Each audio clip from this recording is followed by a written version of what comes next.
सूरजरोट व्रत का संपूर्ण फल प्राप्त करने के लिए जानिए सूर्य भगवान व गणेश जी की कहानी। सूरजरोट का व्रत होली तथा गणगौर के व्रत के बीच आने वाले रविवार को किया जाता है। सूरजरोट के व्रत में सूरज भगवान का पूजन किया जाता है। जो कोई इस सूरजरोटो रविवार का व्रत विधि विधान से करता है, वह अपने जीवन में सभी सुखों को प्राप्त करता है।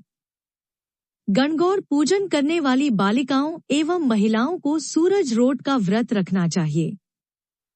पूजा करने के बाद सूरज भगवान व विनायक महाराज की कथा सुनी जाती है।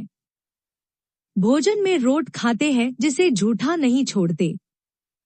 इस दिन नमक नहीं लिया जाता है। व्रत खोलने के लिए सूर्य छिपने से पहले भोजन किया जाता है। सूरजरोट व्रत के पूजन की विधि व सामग्री, रोट बनाने की विधि तथा सूरजरोट व्रत का उद्यापन करने का तरीका, ये सब जानने के लिए हमारे सूरजरोट व्रत आलेख को पूरा पढ़िए। सूरजरोट व्रत के पूजन के बाद आंखें, गेहूं के कुछ दाने हाथ में लेकर सूर्य भगवान की व गणेश जी की कहानी कहें या सुने। सूरज भगवान की कहानी सूरजरोट के व्रत के समय कही और सुनी जाती है। इससे व्रत का संपूर्ण फल प्राप्त होता है। रविवार के व्रत में भी सूर्य भगवान की कहानी सुनते हैं। सूरजरोट के व्रत वाली सूर्य भगवान की कथा इस प्रकार है। किसी गांव में एक माँ और उसकी बेटी दोनों सूरज जी का व्रत किया करती थी। एक बार सूरज रविवार के व्रत वाले दिन माँ ने बेटी से कहा, मैं किसी आवश्यक कार्य से बाहर जा रही हूँ, तू 2 रोट बनाकर रख लेना। एक छोटा रोट बेटी के लिए और एक बड़ा रोट मेरे लिए बनाना, जो हम पूरा खा सकें, क्योंकि रोट को झूठा नहीं छोड़ते। रोट के आटे में नमक मत डालना, यह अलूना होता है। माँ चली गई और बेटी रोट बनाने लगी। तभी सूरज भगवान एक साधु बाबा का वेश बनाकर वहां आए और भिक्षा मांगने लगे। लड़की ने कहा, मेरी माँ का रोट तो बन गया है, पर मेरा रोट बनेगा, उसमें से आपको दूंगी। बाबा ने कहा, जो रोट बन चुका है उसी में से अभी दे दो, नहीं तो मैं जा रहा हूँ। लड़की ने माँ के रोट में से टुकड़ा तोड़ कर दे दिया। जब माँ वापस आई तो बहुत नाराज हुई और बोली, हे लड़की, मेरी रोटी का टुकड़ा दे दिया, मेरी रोटी मुझे साबुत दे। वह लड़की को मारने लगी। बेटी मार से बचने के लिए वहां से डरकर जंगल में भाग गई और बड़ के पेड़ पर चढ़कर बैठ गई। सूरज भगवान ने सोचा, बेचारी लड़की को मेरे कारण घर से निकलना पड़ा, इसीलिए इसकी रक्षा मुझे ही करनी पड़ेगी। सूरज भगवान रोज उसके लिए चूरमे का एक लड्डू और एक लोटा पानी भेज देते थे। लड़की मजे से खाकर वहां ही बैठी रहती। एक दिन एक राजा शिकार करते हुए उधर से निकला। थकान मिटाने के लिए उसी पेड़ के नीचे आराम करने रुका। राजा ने अपने सेवक से कहा, प्यास से जान निकली जा रही है, चुल्लू भर पानी मिल जाता तो प्राण बच जाते। पेड़ पर बैठी लड़की ने यह सुना तो उसने चुल्लू भर पानी डाल दिया। राजा ने पानी पी लिया। राजा ने कहा, अरे सेवक, आधी जान तो बच गई। थोड़ा पानी और मिल जाए तो आधी जान और बच जाएगी। यह सुनकर लड़की ने फिर एक चुल्लू पानी डाल दिया। राजा ने पी लिया। राजा को आश्चर्य हुआ। उसने सेवक से कहा, ऊपर अवश्य कोई है, तू ऊपर चढ़ और देख कौन है। सेवक ऊपर चढ़ा तो उसे लड़की मिली।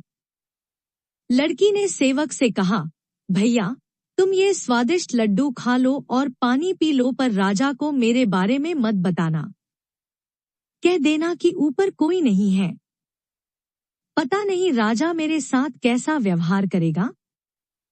सेवक भूख प्यास से परेशान था। उसने लड्डू खाया, पानी पिया और नीचे जाकर राजा से कह दिया कि ऊपर कोई नहीं है।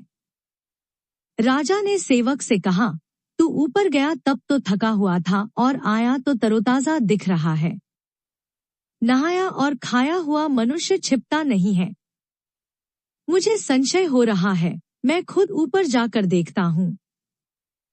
राजा पेड़ पर चढ़ा वहां सुंदर सी कन्या को पाया। राजा ने कहा, डरो नहीं, तुम बहुत सुंदर हो। मेरे साथ चलो, मैं तुमसे विवाह करना चाहता हूँ। लड़की राजा के साथ चली गई। राजा ने उसके साथ विवाह कर लिया। साल भर में ही उसने एक सुंदर बालक को जन्म दिया। उसकी अन्य रानियां, उसकी देवरानी, जेठानी आदि उसकी और उसके पुत्र की सुंदरता से जलने लगी थी। सूरज जी का व्रत आया। लड़की रानी ने व्रत के लिए रोट बनाया। दूसरी रानियों ने राजा से कहा, तुम्हारी नई रानी को रोट बनाना नहीं आता। उसका बनाया हुआ रोट खाओगे तो आपका पेट दुखेगा। रानी खाएगी तो कुंवर का पेट दुखेगा। नई रानी ने यह बात सुन ली और उसने रोट को थाली के नीचे छुपा दिया और सूर्य भगवान से सहायता के लिए प्रार्थना करने लगी। राजा ने जब पूछा कि थाली के नीचे क्या है तो उसने कहा कि मेरे गरीब पीहर से आया हुआ उपहार है। राजा ने थाली उठाई तो देखा कि उसके नीचे सोने का चक्र था। राजा ने कहा, वाह, गरीब पीहर वालों का ऐसा उपहार। नई रानी चुप रही। एक दिन रानी खिड़की में खड़ी थी, तभी उसे उसकी माँ दिखाई दी, जो दरिद्र अवस्था में छाजले बेच रही थी। उसने सोचा, माँ को यहाँ बुला ले तो यहाँ आराम से रह लेगी। इतने नौकर चाकरों में वह भी कुछ काम कर लेगी और किसी को पता भी नहीं चलेगा। उसने माँ को बुलवाया। रानी की माँ आते ही वही बात दोहराने लगी, हे लड़की, मेरी रोटी का टुकड़ा दे दिया, मेरी रोटी मुझे साबुत दे। रानी ने सोचा, कहीं सबको पता ना चल जाए कि मैंने अपनी माँ को इस तरह महल में बुलाया है, मुसीबत हो सकती है। उसने माँ को चुपचाप एक कमरे में रहने को कहा। बाहर से ताला लगा दिया।